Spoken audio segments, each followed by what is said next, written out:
There's always next year, as they say, after Reading exited the FA Cup with a third-round defeat at Old Trafford for the second time in 3 years. But a rather decent performance against Manchester United may have some fans believing in the Royals' chances of a relegation escape. In that battle, however, there will be no second chances. Welcome to episode 180 of the Tilehurst End podcast with myself, Marc, your host, as per usual. And joining me on this fine, sunny January afternoon is Westy. How's it going, mate? Been a while? Very good, Mark. Yes, has been a while. Happy New Year to all the listeners. Yeah, it's a bit of an interesting one to jump into, this 2-0 defeat, isn't it? I'm not quite sure how optimistic I want to be out of it. Well, I think the manager said it was a free hit, and it turned out that way. I was glad to see them play in their new style. I thought maybe they might sort of revert back or not have a lot of the ball against Man United, and it was quite a surprise to me to see them have so much of the game compared to the last time we played them, when really it was all over in the first 10-15 minutes. Yeah, you always do worry about those early goals, especially against Man United teams. So yeah, we'll crack on to that in a bit. Then we'll also be doing a bit of a pub chat on the January transfer window and mailbag and preview for the Forest game as well.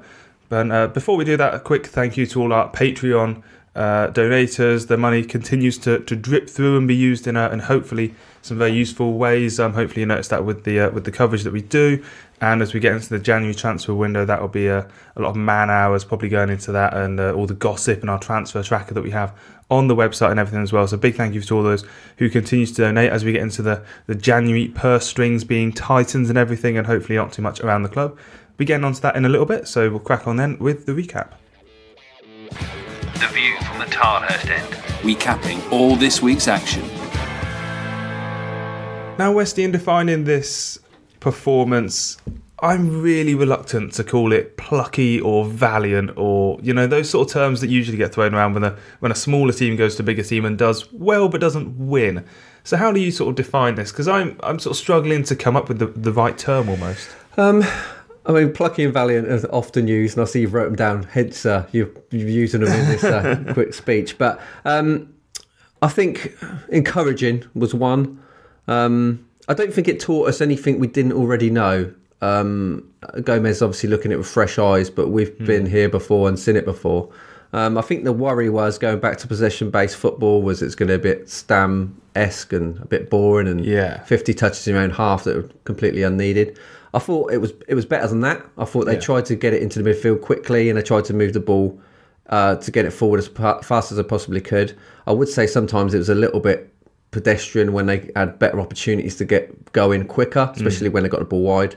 I think all it really showed us was, yes, we got players that can keep the ball and play football, and in the final third that we've seen for the last 2 or 3 seasons, it just wasn't good enough. I think we had opportunities that a better forward line would have taken. But yeah, it was encouraging, yes, but I think for Gomes it would have just showed him that actually in a final third we need a little bit more. Well, if you think we had Loader, Harriott, McCleary and Swift as our sort of front four, have any of those scored this season?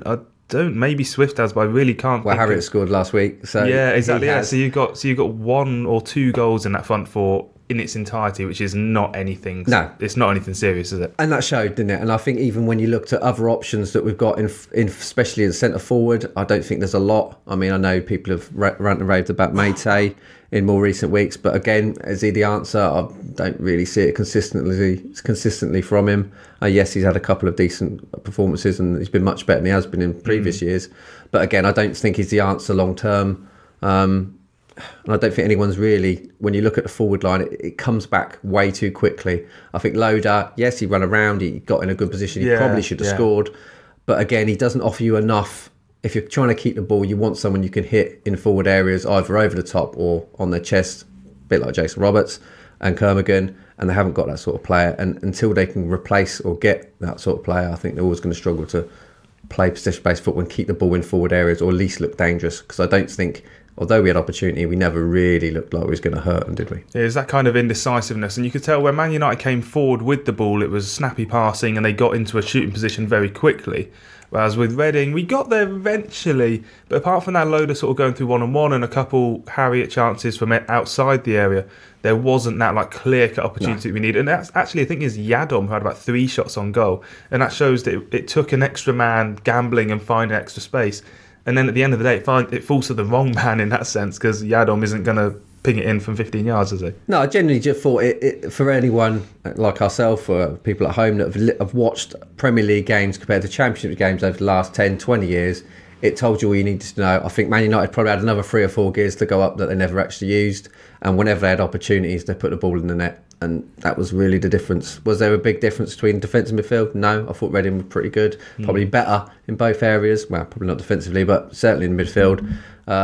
But when Man United got chances, you thought they're going to score. And if Reading would have got anywhere near them, I just think they had 2 or 3 gears to go up. They could have wiped us away if they really wanted to. Well, Reading had a 60% of possession, 84% pass success rate, so you do get the sense that possession game really did return. I think the key thing when you say about earlier about how it's not like the Stam sort of football, and I thought the key thing with that is it didn't go back to Yarkola very often, and we know that Yarkola's not a very good goalkeeper with his feet, so it was a good thing that, but so often with the Stam football, it'd be across the back line, back to the keeper, back to a defender, back to the keeper, and that'd be and basically until we lump it forward anyway, because we haven't got any other outlets. But it did seem to get the ball into the advanced area a little bit quicker, even if then from being in the advanced area, it didn't really go much. Yeah, and that was just, especially forward. I mean, I said this last 2 or 3 seasons already. When the ball gets into that last third, you've got players that make poor decisions, probably 7, 8 times out of 10.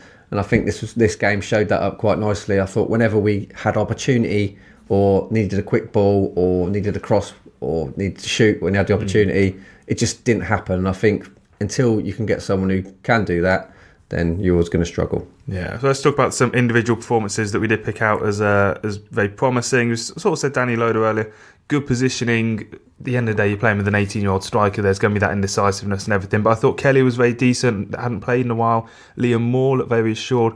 Rinamotta and Callum Harriott as well. His first start in about 2 years. He looked a real threat and something to build on from there. So what other sort of individual performances do you think you've really picked out from that? Yeah, again, I think Kelly's playing a more sort of withheld role where he can play football. I think it suits him much better. Rinamotta, I think what an excellent player he could be. He hasn't proved it consistently over a season because he's young. But I think every time I watch him now, I think what a good player he could turn into. I thought he was a little bit wasted when he went to right back, but still put in a good performance. I think going forward, you really need to have him in midfield every week because he's really nailing that place down for me because he looks like not only is the best midfielder we've got at the club at the moment, but he certainly could be better. And I think you've got to try and nurture that as best as possible. Well, wasn't it interesting at half-time when Ilori was injured and you got O'Shea on the bench, you think straight centre-back for centre-back swap, and he brought on a Luco and pushed Yadom into the middle, Rinamotta to right-back. And I thought that was a really telling sign of Jose Gomes' style and how he's going to be one who says, you know what, at the end of the day, we need to win games. We're not here to valiantly lose and everything. And I thought that was a really promising thing. Yeah, I thought, again, it was a lot of positives to come out of the game. I don't think anyone expected to go to Man United and win, but I also didn't expect Ren to go there and play the way they did, especially on the run of form we've had. And Harriott, again, I thought Harriott, the last 2 times I've seen him, I think for a guy who's not played for nearly 2 seasons, he looks like he could be first choice on that right wing at the moment because no one else has really stood out all season. So it's his to lose. He scored. He looked like a goal threat. And again, his fitness will get better and he'll only improve from here on in. So it's good to have him back. Yeah, absolutely. And I'm going to come up with a new feature for the recaps, and that's the Magic Andy moment. Because I remember you had your champagne moment back in the day. Yeah, that's right, back in the day. So I think the Magic Andy moment of whenever Rinamotta does something that really stands out as, you know, there's not many things that he do these days that do stand out. And that's when he moved to right back. I thought he had Marcus Rashford in his pocket. Rashford had a real kind of difficult game coming from the left wing. He had that one time when he actually went round Yarkola and fell over quite entertainingly in the last few minutes. And you could see as he fell over, he was laughing to himself, wasn't he? And being able to do that sort of stuff, I think is a real sign of the player you've got. Yeah, he did. Again, yeah, excellent performance at right back.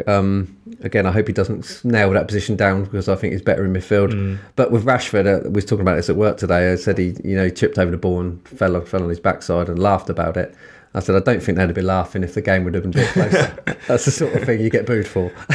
You can do that against Reading and it doesn't matter. You can get away with it, yeah, when you're 2 out of 10 minutes left. So where does this stand us going into the next few league games then? Because I'm still trying to work out exactly what it does for us. And in that sense, which do you think is the more important performance? The Swansea one or the Man United one? Because that Swansea one was obviously so awful. And you know in certain seasons, in every season, you get those performances where you're above and below your normal. But which one do you think is actually going to be more relevant for us in the next few weeks? Well, I hope Man United, but I fear maybe the Swansea game. I think the worst thing is we played really poorly against Swansea and we got hammered. And then we played really well against Man United and we still get beat. And I think that is the worrying thing, that when we put in a good performance, we still end up getting beat. Yes, the quality is much better and we all know that. But we've seen this in the Championship as well. When we've, even against QPR, I thought Reading played some good football, still couldn't manage to win. And that's our issue. That's what needs to change. And I hope that's what gets addressed in the transfer window, because you really need someone who's putting the ball in the net consistently. Yeah, I'm really not sure that Man United performance would necessarily have beaten Nottingham Forest or Swansea had we played exactly like that. Because, as you say, I think we probably would have drawn, but still not necessarily going and getting the winning. No, we had good chances. We created what I would say were good chances to score, and it doesn't matter who you're playing against. If you're in that position, you need to put the ball in the net. Now, Man United did when they got the chances, and we quite clearly didn't, and that's happened consistently for not only the last couple of weeks, but pretty much all season. Yeah, well, you say about finding someone in the January transfer window to improve the squad. Reading have already made a signing, so we'll jump into Pubchat now and discuss the ins and quite particularly the outs for the transfer window. The Tilehurst End podcast. Read the blog on thetilehurstend.com. Right then, January transfer window is underway and Reading have jumped right in with quite a number of exits already. We've had Dave Edwards go to Shrewsbury. It seems like a bit of a free transfer, that one. Axel Andresen, the young centre-back, has kept his stay in Norway to be permanent. He was on loan at Viking. He's now permanently there. And Josh Sims has been sent back to Southampton, basically just because we can. It seems like a bit of an easy one, that one. Just you need to trim out the squad, get rid of the loan players. So, any arguments with those? No, not really. I think Harriet's re-emergence has probably pushed that along a little bit quicker as well. Edwards, I've made it quite clear on the show when he first came here that he'd be a flop, and he did end up being a flop.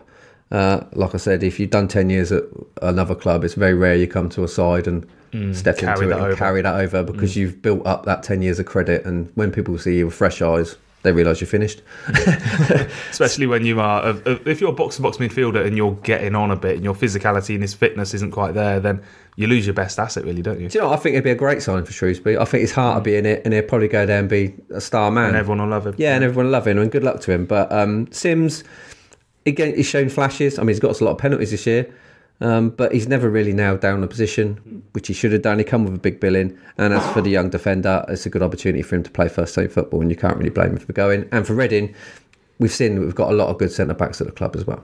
Yeah, definitely. I've also loaned out Darren Siddell, the Dutch right-back, Luke Southwood, the goalkeeper, and Ben House, the young striker who's gone to Swindon, which is actually a pretty decent move for a player who's never played professionally before. So that's interesting to see how that unfolds. In terms of players who might be going, we've had Vito Manoni, Paul McShane, David Myler and Mark McNulty touted around in the media as being transfer listed. Tiago Ilori is apparently wanted by Sporting Lisbon, and Tyler Blackett is apparently wanted by Wigan and Stoke and various other Championship teams. It seems like all those names, perhaps Ilori aside, and maybe Blackett as well because he's been in the first team this year, but certainly those first four names, the four M's as it were, really you wouldn't miss them. No, and you haven't really missed him, have you? I mean, Manone, I made it quite clear on this whenever I've been on the show that I don't rate him as a goalkeeper. I think he flaps. I think he's letting a lot of soft goals. And to be honest, if he's a £2 million goalkeeper, then I think me and you must be worth $1 million. Do you know what I mean? He's awful. So I won't miss him if he goes. I expect he'll end up going back to Italy, and again, good luck to him. McShane, been a decent servant to the club, but we've seen whenever he's played, especially against Blackburn, that his legs are gone, and he's not a Championship footballer anymore. He's still club captain, isn't he? Yeah. For someone who's club captain, he's never brought out in the media or anything like that. He's never wheeled out as a spokesperson for the club. He's kept very much behind closed doors. Doesn't that make you wonder why, though? Do you know what I mean? Because we've had a lot of club captains down the years that have sort of slipped out the side, and they've still been sort of representing us, and McShane isn't. So no, definitely, it makes you wonder why these players have been no smoke without fire. No, pushed out. Mailer, he's been another flop. Really disappointed with Mailer, because I thought coming in, a big hard centre midfielder to come in and shake things up from the middle, and he's just not been that at all. Well, it's what we needed, wasn't it? I mean, we was crying out for it, and as a free transfer, you thought, well, this is a no-brainer. Championship experience. Yeah, and I expected him to start Irish International. But again, there's been a few grumblings around him at every club he's been to in general, and even with Ireland, when he was demanding to play, he got told in no uncertain terms that he's not even playing football. So again, he looks like he could be a problem player. Hence, they're getting rid of him. McNulty, again, I think I said when he first came in, it's very difficult to step up from League Two to the Championship, and you have to be some player. I think with McNulty, he showed a few nice touches here and there, but he looks too weak and too slow to play Championship football. Yeah, I wanted it to work out because it's an ideal Reading signing, isn't it? Picking players up from the lower leagues and making them into something, but there's a risk with that, and it doesn't always work out. You're either Kevin Doyle or you're Carl Shepherd at the end of the day. Yeah, and I think he slipped down in the leagues before. I think he played high and ended up in League Two. He was in Sheffield United for a little bit. So he's clearly not good enough. And again, if he gets a move to a League One side, it'd be a good signing for him. But for us, no, he's not going to fire us into the Premier League. The only thing I'm disappointed about is Ilori, really. I think it'd be a shame for him to go. I think he's a good footballer. Yeah, well, Sporting Lisbon it's a decent team in Portugal as well. Obviously, the team he used to play for, and I think the idea is that Reading want to get back the £4 million that we paid for him, and I'm not entirely sure that we're going to have that offered for us. No, I think they might get some of it back, but I think this is more. I don't think with Ilori especially. I think since Gomes has come in, he's been pretty much first pick. I think he plays his style of football. Again, he's Portuguese, which probably helps. And I don't think they want to sell him particularly. I think Ilori wants to leave, and the way things have been going the last 2-3 years, you can barely blame him for that. But it'd be a shame to see him go. And Blackett as well, he divides opinion in the fact that I think I heard you say a couple of weeks ago, he's booed off the pitch. But despite that, he comes back and he does put in some good performances, and he's played well at centre-back over the last couple of weeks. And I think he's a player that I like to have in the squad because he's useful. Yeah, and I think at the end of the day, if we get relegated, it won't be because of Tyler Blackett. No. He might have a couple mares here and there, and he's very noticeable when he does have his mistakes. But, it's going to be for a much wider issue than one single player like that. Or even Ilori is another player who, at the end of the day, gives you more good than bad. I thought his first season in the Championship, he struggled with the pace of it. Just thinking he had a lot more time than he did, but I think he's got to grips with that. It's a bit better this year. And with Blackett, he's got this 1 second switch off, hasn't he? Where his switch goes down and it's too late to react. But I think again, he's knocked a lot out of his game over the course of this season. So them two, I would like to keep, but for the other four, like you said, I don't think we missed any of them. Yeah, there's been some rumblings around Vito Mannone as well on social media. Not every fan would have seen that. A private message Vito Mannone sent to a fan complaining about the fact that he was outcast with the reserves, had to use like a different canteen and various things like that, and felt that it was very disrespectful. I don't know who made these decisions because it could have been Paul Clement for all we know, could have been Jose Gomes, could have been higher up, or we've had different managers and everything. So it kind of harks back to I suppose the other time in Reading's history when they had to get shot of so many players was that Gang of Five of Tommy Burns era. And all the sort of furore that surrounded that. Do you think it's kind of a necessary evil to outcast players and shove them on, or is actually it's a sign of a club that's not doing well at the end of the day? I don't know. I think especially because it's so time constrained. You know what I mean? Because you've only got January to get rid of them. I think the club think, right, let's treat them badly and make sure they leave, rather than let's be nice about it and let them sit on big contracts. Yeah, if you say to them, well, you want say $10,000 a week, and we're gonna give you a chance every now and again. We're gonna make you think like you can get some first team football here, but in reality, it's not actually going to be there. Then you may as well say to them, look, really, you need to go. And I don't know personally, but you don't know what sort of characters they are. Do you know what I mean? Yeah. Whether managers sat there and thought, you know what, I think you're disruptive to this squad and you're not helping. Mannone, again, he come with big billing. He was first choice. Has he done enough for everyone to say, do you know what, Mannone should be playing every week? No. And I think that comes down to attitude. And if your attitude's not that you want to be the number one every week, then we don't need to have you here. Yeah, we've got so many goalkeepers as well. That's the problem. When you build up these... Paul Clement was perhaps the driving force behind bringing Sam Walker to the club, because he was ex-Chelsea and knew each other. And there's a decent goalkeeper, Sam Walker, but we already had Yarcola, who's beaten expectations this year. Vito Mannone was in the goal at the start of the season, played pretty poorly in the first couple of games and got moved out. Yeah. And then you've got a lot of young players as well, like George Legg, Luke Southwood, who all, as far as I'm aware, if you've got an academy player who is that sort of your ideal under-18 goalkeeper, then they should be the ones who have a good shot of being the third or fourth choice. Yeah, and why not? And I think Yarcola is a prime example of the attitude you should have, because he was third choice goalkeeper. There was no chance for him playing this year as far as he's all concerned. But for his persistence and training and the fact that he gives it what he's got, he is first choice, and fair play to him. And if more of them had that sort of attitude, then maybe we wouldn't be in the trouble we are. Yeah, well, hopefully the attitude of Ovi Ejaria, which is a name I'm not sure if you're familiar with. I certainly wasn't familiar with until about yesterday, at about 12 o'clock. Don't think none of us were. He's a bit of a playmaker who Reading had brought in on loan from Liverpool. He was at Rangers at the start of the season, he played quite a lot actually, but got allowed to go back to Rangers. He was at Sunderland last year in the sort of last 6 months. We've actually on the town end of the website, we've got a view from a Sunderland and a Liverpool fan on this central midfielder we've signed up. Sunderland fan saying his main problem was that he never really excelled or expressed himself, playing for a football club infected by a toxic losing culture. Can't imagine there's going to be much change in his life now. Some fans would also argue he's too lightweight and not aggressive enough for a division like the Championship. The Liverpool fan, however, said he's exciting to watch, wants the ball at his feet, wants to make things happen and reads the game very well. He can pick out a pass, is great with the ball, and his close control is particularly impressive. Based on those, obviously probably not many fans have ever watched him, but based on those, what's your sort of early idea on where he can fit into the team and how useful he's going to be? Well, I've been saying we need a number 10. Again, I'm not a big Swift fan. I think he gives the ball away too easily, doesn't defend very well, and he's not even scoring goals at the moment, so he's not even giving you that. So they do need someone who can sit in that hole and play football. I think this looks like this is the reason why he's brought him in. We do miss that sort of creative, forward-thinking player. If he can come in and do that, then great. The concern is that Rangers didn't keep him around for as long as they could have done. And at Sunderland, like I said, when he was in a relegation battle, he wasn't the best of help. Yeah. So looking at it from that point of view, it may be a no good signing. But if he can, he's obviously got talent. You know what I mean? You don't play for Arsenal. I think it was at Arsenal first, wasn't he? And then Liverpool. They don't take a punt on you unless they think you've got it. Let's hope he can prove it. I mean, I think he's 21 now, so he's certainly at an age where he should be pushing on in his career. And let's hope this is the opportunity he takes. Yeah, it's interesting. When you sign number 10 players, it is kind of an all or nothing kind of signing, isn't it? They either come in, it clicks perfectly, and they generate some goals and assists quite quickly, or they come in and it just their relationship with the other players on like a footballing level doesn't work, and they get shoved off the ball a bit too easily, kind of like Swift at the moment, gets shoved off the ball too easily, and then they kind of shirk and go within themselves, and it just falls apart completely. Yeah, I mean, it's a start. It's starting to address the issue that we've clearly got, which is we need someone who can be a playmaker further forward on the pitch.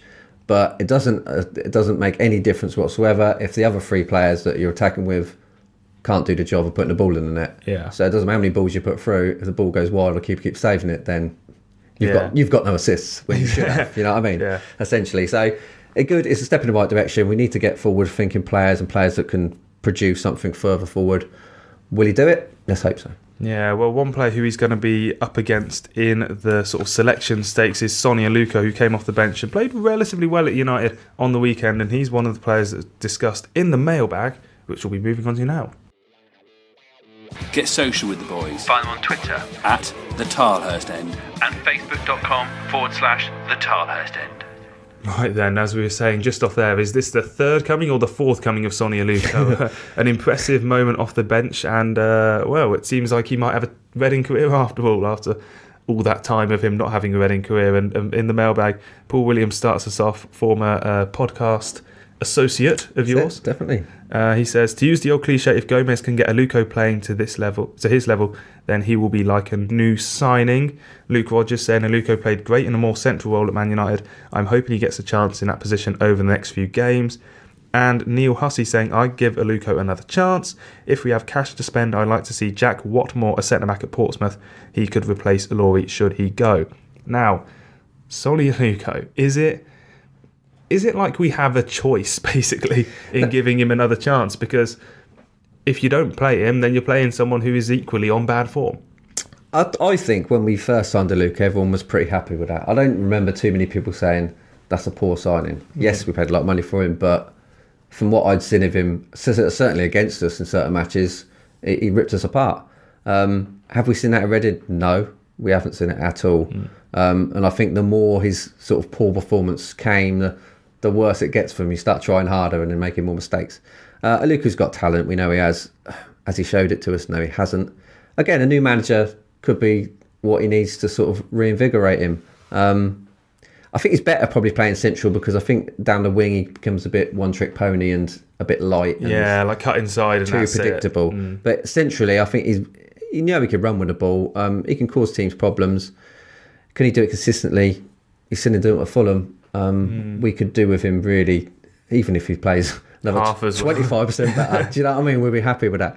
I hope so. I hope he can be a new signing to us. And again, hopefully the manager can get the best out of him and some of the other players that have sort of been poor over the last 18 months. Well, he certainly, when he was at Fulham, it was that kind of forward-thinking, attacking, possession football that Jukanovic sort of dealt in, and that's kind of what Stam dealt in. It wasn't particularly forward-thinking. I wouldn't say Clement suited Aluko in any kind of way. No, I think Aluko, you don't want him having to defend. You want him to be a more of a sort of free roaming type midfield player or second striker, whatever you want to call him. I think if you ask him to play at the wing, you ask him to defend, then you may as well forget it. And I think that's why McCleary's in the team ahead of Barrow at the moment, because McCleary does get back and do the dirty work, whereas Barrow just, never ever did, basically. Never has, never will. And he won't, no. So you know what you've got when you've got Barrow and Aluko, very similar. And you can't have too many of them players in your team because you can't defend, and that's exactly what we've seen over the course of the last 2 years.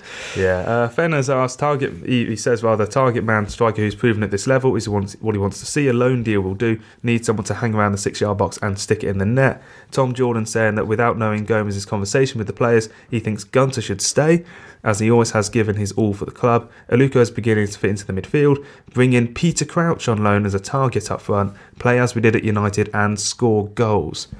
Target man striker. It's a bit of a relic almost in the sort of footballing stakes. Can you imagine Gomes as a manager who wants a big sort of bulky striker to play into, or is it more like a nippy loader sort of player who he's going to prefer? I genuinely don't know where he's going to go with this one. Again, from what we've got in our ranks, Bodvarsson, you can hit him, but is he a great footballer? I don't think so. Is he going to play others in? Unlikely. Yeah, unlikely. But again, if you can get the ball in and he can put the ball in there, that's all you really need. We've had strikers here that fit the bill nicely, but they're not easy to come by. I think I was listening to a podcast from Christmas yesterday, funny enough, and I think when we was on about players that we miss, and although you were right with Danny Williams, he is missed. I think the biggest miss to that side, and it was obvious the season after, was Jan Kermorgan, because the work that he'd done, not just forward but all through the team, was what basically got us into third position. Yeah, absolutely. We didn't create a lot of chances that season and we ended up third. He was great in the air, and when you look at the comparisons to what we've got now, there is no comparison. I don't think there is anyone. Jason Roberts was another one. When he come into an average team, he looked like, he was a breath of fresh air, and he played others into it, and people like Noel Hunt all of a sudden look like good footballers. They need that sort of player. Are they going to get that sort of player? I don't think that exists. So yeah, no. That's the thing, because if you look over Reading's history as a football team, apart from I can think maybe Forster and Lita are the only sort of pace-based players who you could play in behind and go through one-on-one that actually worked. We had Vidra, Lewis Graben, Simon Cox to an extent, all nippy players who want the ball in behind, and we just didn't really know what to do with them. No, in fact, if we grab him, we'd probably put his career back 18 months. So. Yeah, we played him at centre mid in one game. Even Glenn Murray come into what was an average team at the side, and he scored 8-9 goals in a team that wasn't creating anything, and that's the sort of play you need to get hold of. But again, how are you going to get them? I don't see it happening unless you've got some spark from abroad that we don't know about, and from Portugal maybe, and come in and do that job. Again, it's very hard to come from another European league and get straight into the Championship and hit the ground running. Yeah, well, even Kermorgan, so if you think he came in having not really played for 6 months, and it took him 6 months to really get into the groove again, and he was, when he's under McDermott, in that sort of first stint, really didn't look like he was going to be worth anything, did he? No. I also remember Glenn Little coming in on loan from Burnley, and he looked awful when we had him on loan, and we bought him, and he ended up being the great player that he obviously was. But yeah, that's the sort of player they need, Reading. Are they going to get that player? I don't think so. It's difficult. Yeah, it's that old cliche, isn't it? Everyone's after a goal scorer in January, and at the end of the day, if you're the team who's near the bottom of the Championship, and you might have a bit more money than, say, like a Sheffield United or something like that, but where are they going to go? They're not going to necessarily go to, are they? It's funny with those. Sorry, just before we carry on go there. It's funny with those with with Robert, and Kermigan. They were both players that were getting towards sort of the twilight of their career, and their experience and their ability to hold a ball and play others in was what really Reading needed at the time, and that's what they need now. Now, do you want to go and get a journeyman 34-year-old striker? Probably not, but in respect to them two, they made average teams very good. Yeah. So maybe there's scope for that. If you go and get a young player learning his trade, is that what we need? Because we've got them now. Do you know what I mean? Yeah, we've got lots of them. We got a lot of academy players, and also like if you think like one of the best teams in the Championship at the moment is Sheffield United, and they've got Leon Clark and Billy Sharp up front, and obviously Billy Sharp is a renowned Championship goal scorer, except for the time when he was at Reading. Yeah, another one we put their career about 18 months. Exactly. But Leon Clark, I'd look at him and say, oh, he's a bit of a cart horse. He's into his 30s now, has not really played in the Premier League or anything like that, and he does a great job as a target man forward. Yeah. Again, you've got legs in that side of Reading's team. There's plenty of them, but you need someone who can hold the ball in forward areas, and we haven't really got that sort of player. Yeah, well, Sam Richards says he'd actually be fine with Eloy being sold. He's a decent player, but I think he makes too many costly mistakes, and doesn't seem to learn.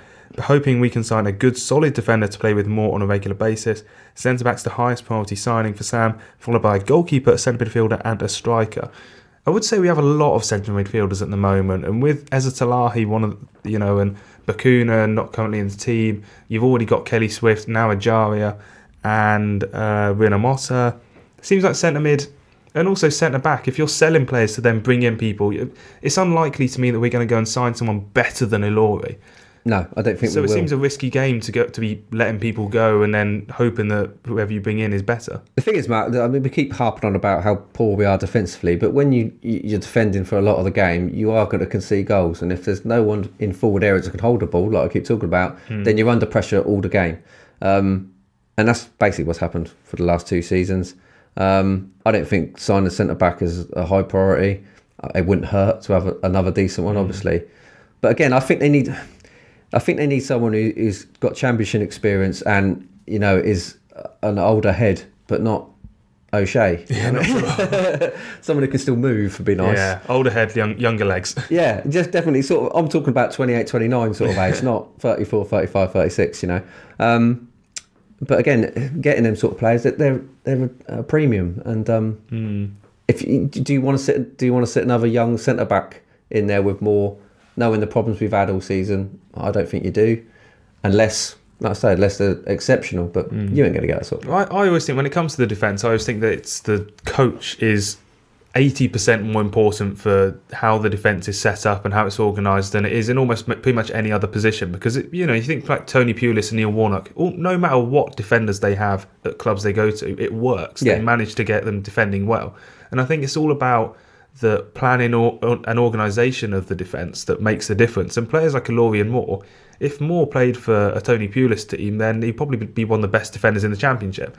But he played for Jaap Stam, who was relatively okay at defending, Paul Clement, who didn't know what he wanted, and Gomez, who's only just got in. So it's difficult. Yeah, and I think also, we look at the 4 defenders, but defending is a team game.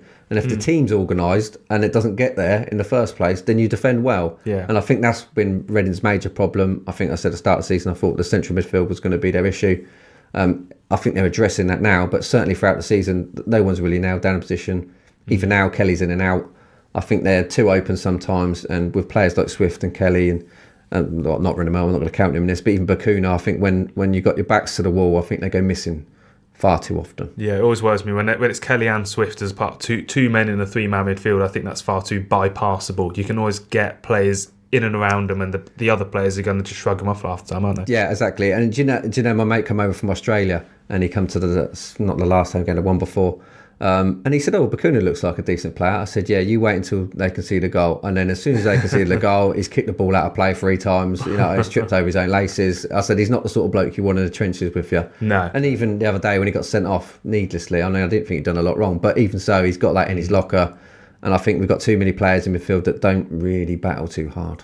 Yeah, well, that's the problem, isn't it? And it's signing those players. We thought we signed, as we said earlier, David Milo as a good battler. And he's gone missing like the like the win. Like I've never seen a player go missing from a club as well as David Milo. Yeah, he's done an amazing job. I mean, he's very opinionated on Twitter and stuff like that, and he seems to keep in contact with the fans. But we want to see him on the pitch putting in performances, and that's just not going to happen, is it? No. Well, we'll move on round off the show then with a look ahead to the Nottingham Forest game on the weekend, because as we mentioned Lewis Grabban earlier, it seems like the past player curse could well be coming back to haunt us. So we'll be doing that at the end of the show.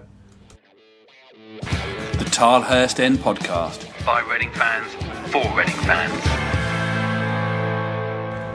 3 o'clock on Saturday, back at the Madstad, which I'd say is a nice thing, but it's not really always been a nice thing going back home and playing football recently, because, you know, as we say, we lost 4-1 out there last time, and we're playing a Nottingham Forest team with a really weird kind of sense about them, because it's probably been their best season for, you know, almost a decade or a number of decades even, as they threatened to get into the playoffs. They haven't been in the Premier League for a while, and yet Aitor Karanka 4 points off the playoffs, they're 7th, and his job's under threat, and it seems like that's having a real impact on the team and makes this one perhaps once there for the taking.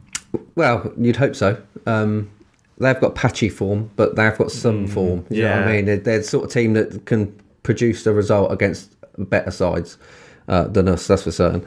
It's just, I think Reading really desperately need to sort out their home form and start winning a few games. I think I was listening to the radio the other day and I said we need 8 wins from 20, and we've had 7 in the calendar year. So yeah, it looks like we're going to get relegated unless there's an amazing upturn in fortunes over the next 6, 8, 12 weeks. Will it start with Nottingham Forest? Well, I think we will hope so. But then I've been hoping for a decent home win for quite some time, and I've not seen one. So, I think probably Forest feel like it's a game they can win, and they will come and try and win it. Yeah, well, I expect so. It's actually been they've been quite a high-scoring team, quite un-Karanka-like in recent weeks. They've drawn 5-5 against Villa. They beat Leeds 4-2 the other day and drew 3-3 against Norwich recently. And that was actually a game they were 3-1 up in, I think, with even 3-0 up in with like 5 minutes to go or something silly. So, yeah, they're not quite as defensively sound as you'd expect. There's been one draw between the teams in the last 9 meetings. Forest have won 20 historically, Reading 15 with 10 draws over the years. They've also not won on the road since late November, with just 2 wins since then, sort of alluding to that patchy form you said there. And the ex-player curse, Lewis Grabban, 14 goals in 24 appearances this season. He's a bit of a fitness doubt, though. So, I don't know. I think this one is such a weird game, because it was kind of like when we played Bristol City a few weeks ago, and that was actually our last win, I think, now, is that you come up against these teams in the Championship that you know are decent on their day, and you know can be absolutely terrible on their day. And it seems like almost this season we've come up against teams who are good on their day rather than bad on their day too often this year. Like Swansea and Ipswich were on their day, and it's almost unlucky that teams... Well, is it that unlucky, or just we haven't had a day that we looked half decent? I think a lot of it comes down to your attitude at the start of the match. I think we've a lot of sides have come down here recently and played a holding midfielder and then realised that actually Reading ain't got nothing up front here. There's no point. Yeah, Sheffield United did that, didn't exactly. They? And as soon as they realised that, I knew he was in trouble. I thought, in fact, I actually lumped on Sheffield United to win the second half. I know I shouldn't, but... Well, you cashed in for it. It looked like a no-brainer, because as soon as they went forward, I thought, right, we're going to crumble at some point, because we just didn't look like scoring. And if Forest have learnt that and sat and watched us for any length of time, they're going to figure that out as well. So if they start quickly and score early, again, I think we might have the same problem we've had for most of the season, where the fans will go quiet, the atmosphere won't turn toxic. And I think actually the Reading fans should be commended for the way they've backed the team over the last 2 years, because it's very rarely have they turned on them, and they could have done plenty of times. I know it's a sometimes a bit of a soulless atmosphere, but I think the players need to take responsibility there and say, look, let's go out first 10-15 minutes, let's give it all we got, let's try and get a good start, and let's not crumble after 10 minutes. Yeah, well, it's funny, isn't it? Because the sort of Swansea game versus the United game, I remember saying to my dad, like, it's actually refreshing in a way to have a 90-minute good and then a 90-minute bad, or 90-minute bad and 90-minute good performance, because usually we play well for 10 minutes, then concede, and then it's 80 minutes of absolutely shocking football. Yeah. So if we've actually become a team where we're consistent one way or another for 90 minutes, hopefully in the 90 minutes we're good, we'll actually win some games, as opposed to continually scoring and then conceding and conceding again. And ironically, we said off air before we went back onto this last part, Lewis Grabban would probably be the perfect player we could have up front, because he can hold a ball and he can run with it. And like I said, whenever he's been since he left us, when he was playing right wing, central midfield, wherever we had him playing, he scored goals. And he wouldn't be a bad shout, but again, you won't get hold of him. No, exactly. No matter how much money we like to think we have, and it does kind of feel like we have a bit of money at the moment to play with. But yeah, I think it's an odd one with Reading because for so many years now, I think for at least the last 3 or 4, it seems like as soon as a team has worked us out, then we're done. And so often we've had teams, even under Adkins and Stam especially, as soon as you get that sort of magic solution to playing Reading, then there is absolutely no answer to us. And Jose Gomes won't have that plan B yet, and I don't know if he ever will, but it does feel like we're always susceptible to that little change in tactics, and then we're done. Yeah, that's it. Again, it's happened, and until we can have some forward-thinking players that make the right decisions and put the ball in there, like I said all the show, you're always going to have that issue because teams don't need to defend against us too deeply because we haven't got no pace forward areas anyway, and they know we're not going to, like Middlesbrough soon figured out that every time the ball got pumped forward it was their ball. And there's no option up front apart from Bob Varson, who's not been fit, that you can say, well, at least he'll battle and kick and run around and give you problems, and if the ball gets played into the right areas, we'll put the ball in there. Whereas everyone else, we've got Mate included, they're just not good enough in general. Yeah, well, predictions then. We obviously didn't have the Prediction League bought in for the United game. We're back on the Prediction League bandwagon for the Forest game. So where are you going to lay your cards down for this? Completely, I'd say it's actually because Forest are so inconsistent and because we're actually becoming inconsistent now as well. It's impossible to predict. It is really difficult to predict, isn't it? I'm going to say, just because I really want it to happen, that we will nick a 2-1. I'm going to go 2-1 Reading as well, actually, because it is...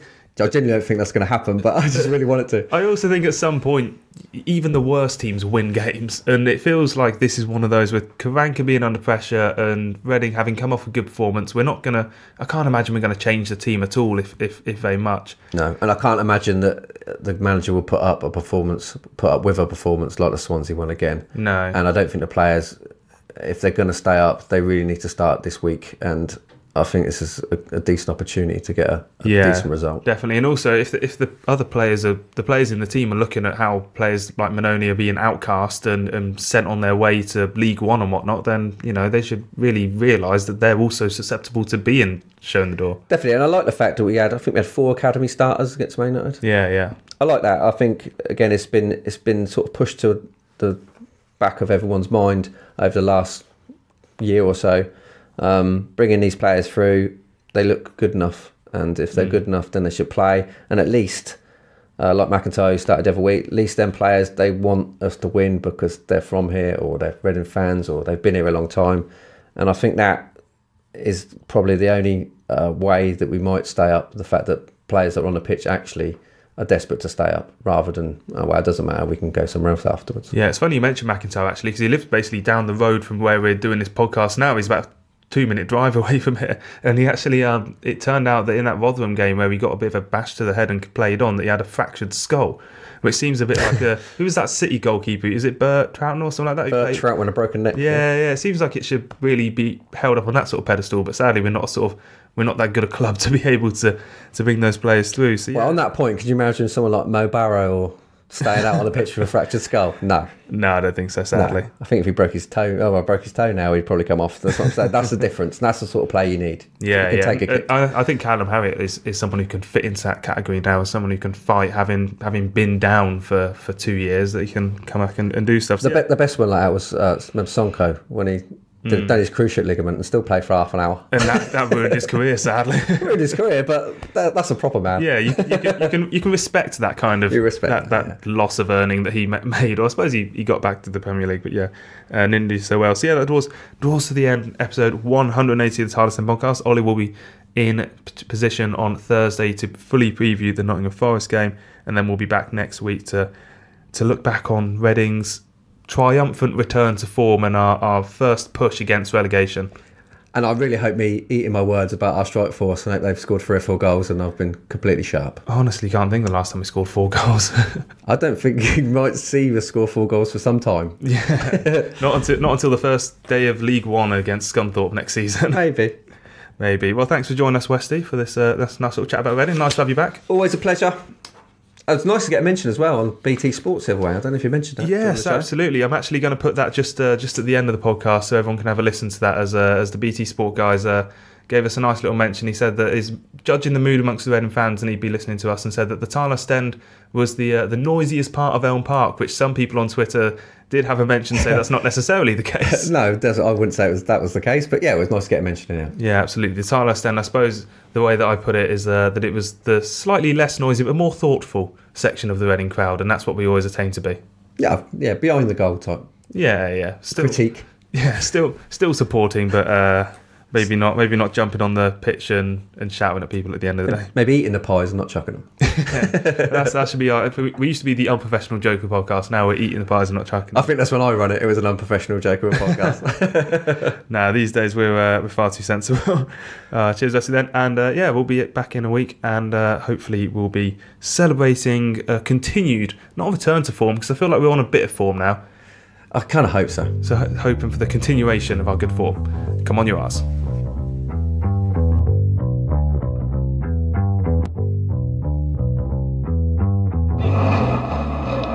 Just a very good Reading podcast yesterday. The Tilehurst End it's called, which was very instructive in terms of mood and worthwhile conversation around all of the Reading issues.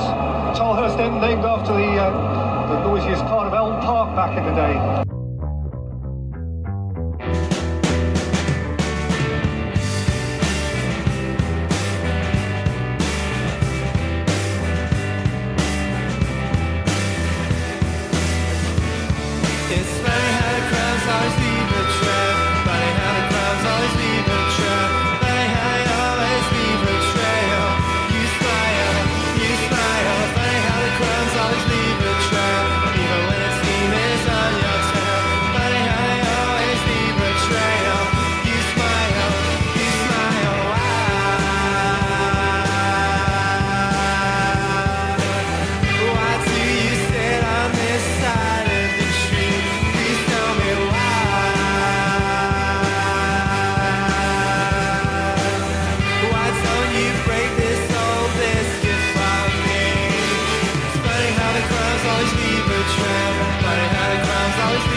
You smile, funny how the crimes always leave a trail, even when it's